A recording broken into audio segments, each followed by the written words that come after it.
Losing a spouse is one of the hardest experiences a person can face. It's not just the deep emotional pain of grief, it's also the huge number of decisions that suddenly land on your shoulders. In moments like these, it's easy to choose things based on pain, loneliness, or pressure from others. But some of those choices can lead to regret, money problems, or emotional struggles that slow down the healing process. The truth is, while grief is deeply personal, there are certain choices you should think through carefully before agreeing to them.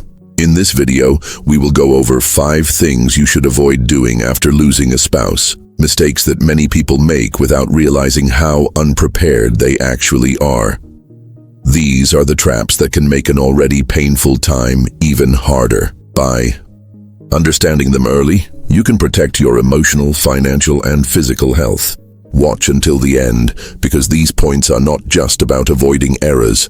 They're about making sure you move through this chapter of life with clarity, respect, and the right support. Let's begin. Number 1. Making major financial decisions too soon.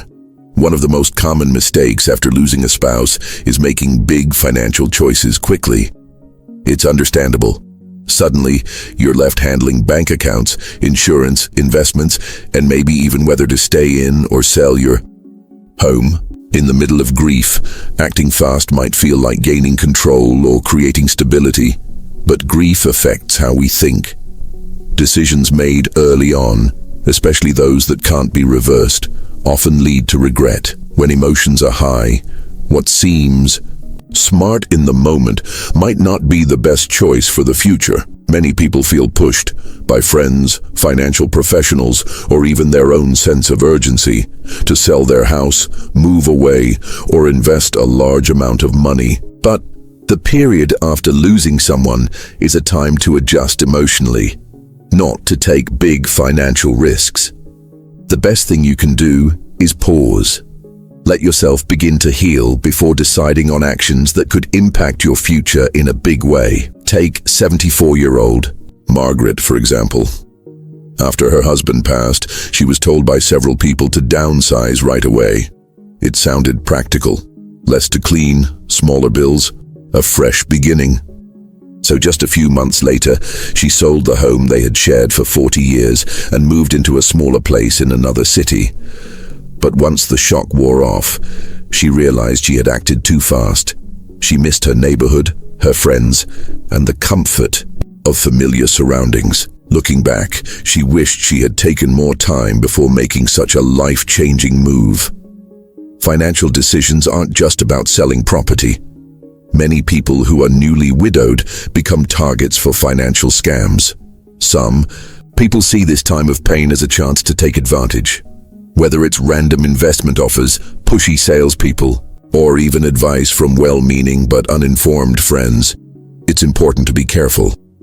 If someone is rushing you to sign documents, withdraw money, or invest quickly, take a step back. The best financial decisions are usually the ones made with care, not in a hurry. Another mistake is giving away money or belongings too quickly. When grieving, people often feel a strong urge to help others, like their children. If you'd like me to continue paraphrasing the next part, just paste the rest and I'll carry on in the same exact tone and style. Grandchildren, charities, or close friends. Being generous is a beautiful trait. But giving away large amounts of money or dividing your assets too soon can create problems for you later. What feels manageable today might not be something you can afford in the future. That is why, before making any major financial decisions, it is wise to speak with a reliable expert who understands your long-term goals and can guide you in planning carefully. The first year after losing a spouse should be focused on finding balance, not on making big financial changes. Many financial advisors recommend what is known as the 1-year rule. This means waiting at least 1 full year before committing to any financial choices that cannot be undone. It gives your mind time to adjust after the emotional shock and helps ensure that your decisions are made with clear thinking, not just emotion. Losing a life partner is one of the hardest changes a person can go through. The last thing you need is extra pressure caused by financial mistakes that could have been avoided. Give yourself the space you need. Take advice from people you trust. And most importantly, remember, there is no need to hurry. The smartest choices are made with calmness, not in the middle of grief. Number 2, cutting yourself off from friends and family. After the loss of a spouse, it is completely normal to want some time alone. Grief is deeply personal, and sometimes being by yourself feels like the only way to process what has happened. But while spending some quiet time is helpful, shutting out your friends and loved ones entirely can lead to more loneliness and make recovery even harder. Many people slowly start pulling away, telling themselves they just need more time. But this kind of isolation can become a routine that is hard to stop. Staying socially connected is very important for your emotional health, especially during times of loss.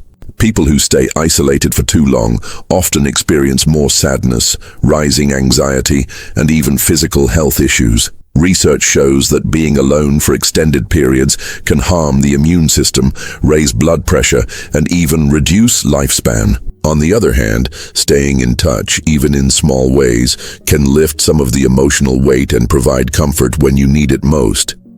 Take 78-year-old Walter, for example.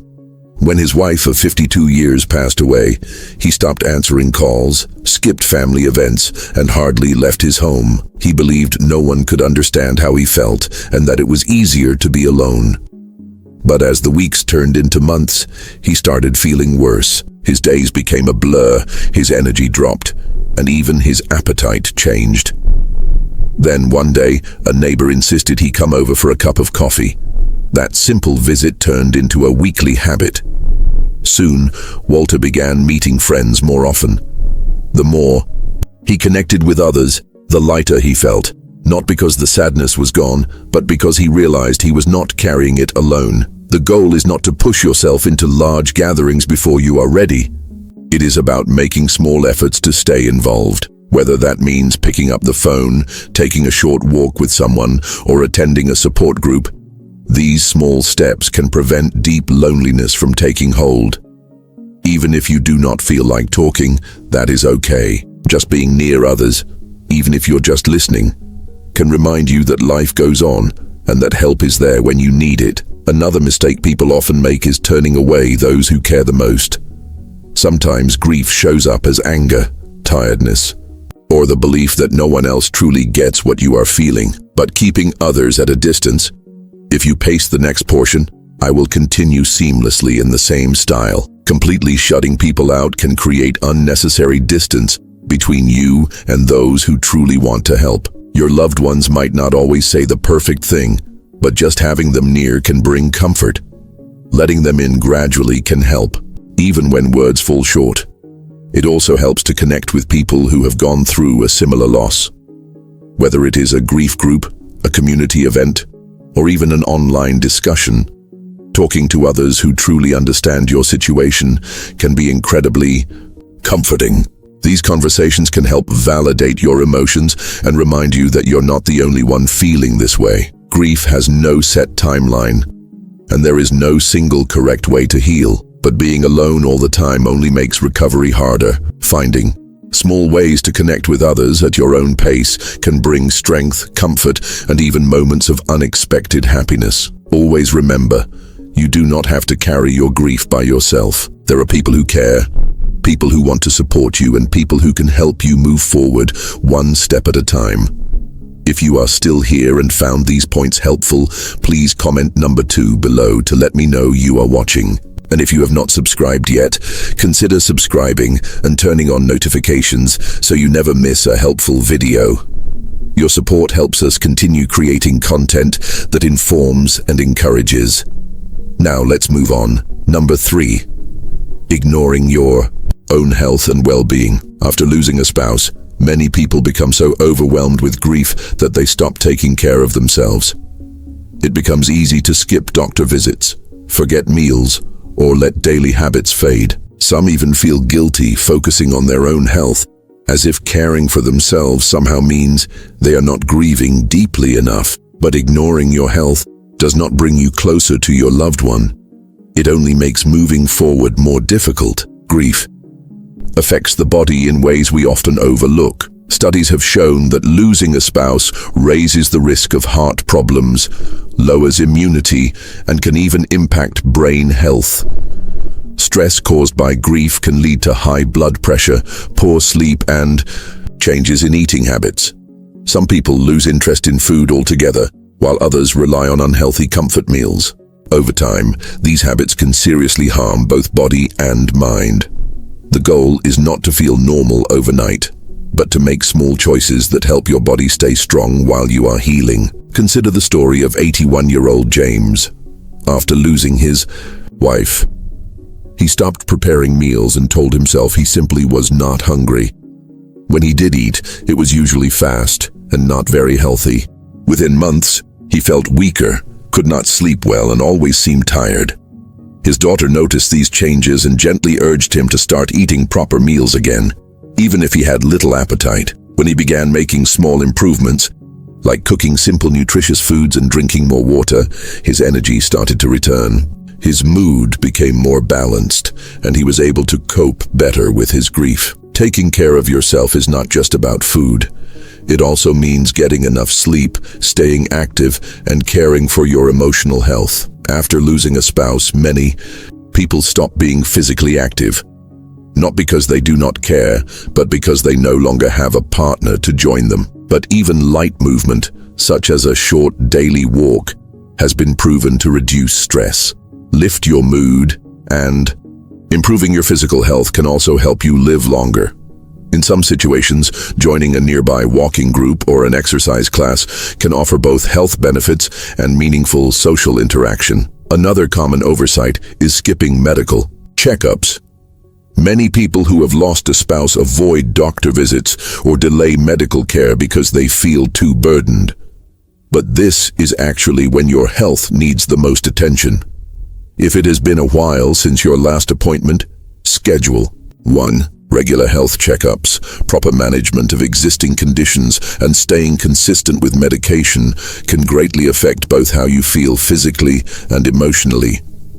Mental health is just as important as physical health. Grief often brings on feelings of depression, anxiety, and even hopelessness, especially when someone is alone for too long. If you are feeling overwhelmed, do not hesitate to seek support. Talking to a counselor, joining a grief support group, or simply opening up to a trusted friend can bring comfort and reassurance. You do not have to go through this on your own, and asking for help is not a weakness.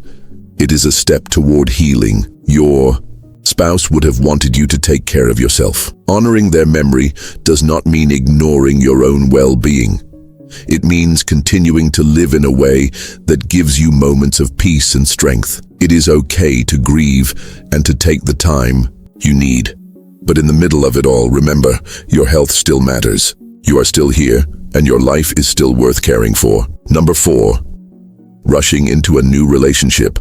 Losing a life partner creates an emotional emptiness that can feel overwhelming. For many, the loneliness that follows is one of the hardest parts of grief, and the thought of having companionship again may feel like the only way to feel better. While wanting connection is natural, one of the most frequent mistakes people make after losing a spouse is entering a new relationship too soon. Before fully working through their emotions, the pain of loss can bring a strong desire for comfort. But jumping into romance early can result in more confusion, disappointment, and emotional setbacks. Grief is not something with a deadline, and everyone heals in their own time. Some people wait years before thinking about dating again, while others feel ready sooner. But when emotions are still fresh, there is a high chance of starting a relationship for the wrong reasons. Many do not even realize they are looking for a partner, not because they are ready, but because they are trying to fill a void, escape loneliness, or block out the pain. These relationships often start with intense feelings, but may lack the foundation needed for long-term happiness. Consider the story of 72-year-old Barbara. Just a few months after losing her husband of nearly 50 years, she met someone through a friend and quickly started a new relationship. At first, it felt like exactly what she needed: someone to talk to, share meals with, and take her mind off the deep sadness. But over time, she realized she was not truly ready. The relationship moved too quickly, and soon she felt stuck in a situation that did not feel right. Eventually, she stepped away to focus on herself. Looking back, she wished she had allowed herself more time before making such a major decision. A new relationship should come from a place of real connection, not just emotional need. After spending a lifetime with someone, the routines, habits, and memories become a part of you. Entering into something new without first giving yourself time to process what has been lost. That kind of loss can cause people to compare unfairly, expect too much from themselves, or feel guilty for wanting to move forward. Many widows and widowers feel torn. Part of them wants to move on, while another part feels they are somehow betraying the one they lost. These emotions are normal, but they need to be faced and worked through before starting anything new. Another important issue is being open to people with bad intentions. Sadly, there are individuals who take advantage of someone grieving. They offer comfort at first, but later try to manipulate or even take financial advantage. Scammers, and sometimes even people who mean well but act selfishly, often seek out widowed seniors, knowing they may be emotionally vulnerable and seeking connection. This is why it is so important to listen to your instincts and take your time. If anyone is pushing you to move fast, asking for money, or trying to cut you off from family and friends, those are clear warning signs. Do not ignore them. That does not mean you have to give up on love or connection. Many widows and widowers do go on to find meaningful relationships, but the strongest and healthiest ones begin when both people are truly ready. When the choice comes from a place of emotional stability, not a need to fill emptiness. Healing takes time. It is important to go through your grief, reconnect with who you are, and feel at ease being on your own before bringing someone new into your life. If you choose to date again, go at your own pace. Take time to figure out what matters most to you in a relationship and make sure your reasons are healthy. Talk openly with people you trust. Do not let others pressure you, whether they think it is too early or they believe you should never be alone. This is your decision and only yours to make. At the end of the day, grief and healing are deeply personal. There is no right timing, no strict rules, and no need to rush. What matters most is caring for yourself first. That way, if you do choose to enter a new relationship, it is built on a strong foundation of understanding, calm, and real connection. If you are still watching this video and finding these thoughts meaningful, please comment the number 4 below to let me know you are here. And if you have not subscribed yet, I suggest you do and turn on the bell so you do not miss future videos. Your support helps us keep creating content that informs and encourages you. Now let us continue. Number 5. Holding on to every possession without letting go. One of the most emotionally difficult tasks after losing a spouse is deciding what to do with their things. Every item carries a memory, and the idea of letting anything go can feel like losing them all over again. Many widows and widowers go through this, holding on to every piece of clothing, every note, every item, afraid that changing anything might erase the past they shared. It is completely understandable to want to keep things close, but holding on to everything forever can make grief feel heavier. It can stop the healing process and make it harder to move forward. Keeping a few meaningful items is normal and can even be comforting. There is no rule that says you must get rid of everything, but when the entire home remains unchanged for years, when closets stay full, rooms untouched, and no updates are made, it can feel less like a home and more like a place stuck in time. Instead of being a space that helps you heal, the home can start to serve as a constant reminder of lost, making it more difficult to adjust to a new stage of life. Take the example of 76-year-old Harold. After the passing of his wife of 55 years, he left everything exactly as she had kept it. Her shoes remained by the door, her clothes stayed in the closet, and her favorite chair was untouched. At first, this made him feel closer to her. But as time went on, he realized that seeing her untouched things each day was stopping him from moving forward emotionally. He did not feel ready to clear everything out. But once he began donating a few items, keeping only the ones with deep meaning, he noticed a sense of calm. Letting go was not about forgetting. It was about creating space for healing. Letting go does not mean you care less or that you are leaving them behind. It means giving yourself some room to breathe. Instead of making big changes all at once, begin with a few special items. Maybe a piece of jewelry, a handwritten note, or a photo, and set up a dedicated space for them. Then, when you feel emotionally ready, start going through other things and decide what really matters and what is just taking up space. Another mistake people often make is giving in to pressure from others to get rid of things too quickly. Family or friends may mean well by saying it is time to move on or clear things out.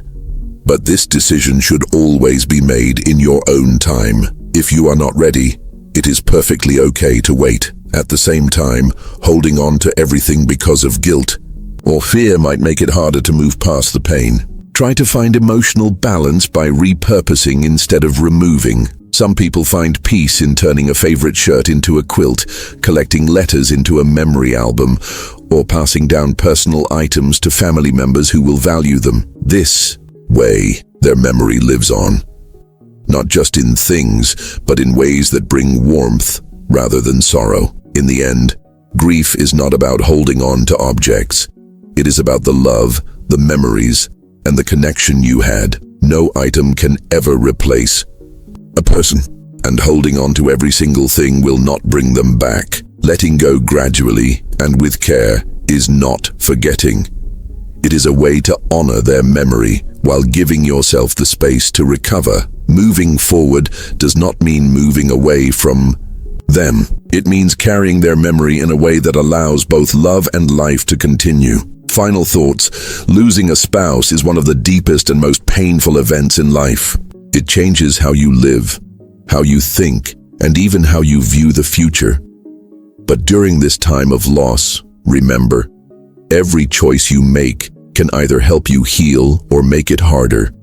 That is why avoiding these 5 things, rushing into financial choices, cutting yourself off from others, ignoring your health, starting a new relationship too early, and holding on to everything without any change, can truly make a difference in how you move ahead with clarity and strength. Grief does not follow a fixed timeline. There is no set timeline for grief and no single right or wrong way to go through it. But one thing is clear. Avoiding these common mistakes can help you move through this part of life in a way that protects both your emotional well-being and your future. Healing does not mean forgetting, and moving forward does not mean letting go of your spouse. It means honoring their memory in a way that lets you continue living with purpose, calm, and even happiness in the days ahead. What resonated most with you? Which of these ideas feels most meaningful in your own journey? We would really like to hear your thoughts. Please share in the comments one thing you learned today and how you hope to apply it to your life. Your feedback truly matters to us, so do not hold back. Reading your comments encourages us and helps us keep going. If you found this video useful and meaningful, please like, subscribe, and share. Your support allows us to keep making thoughtful content that informs and supports you. Thank you for watching, and we hope to connect with you again in the next video.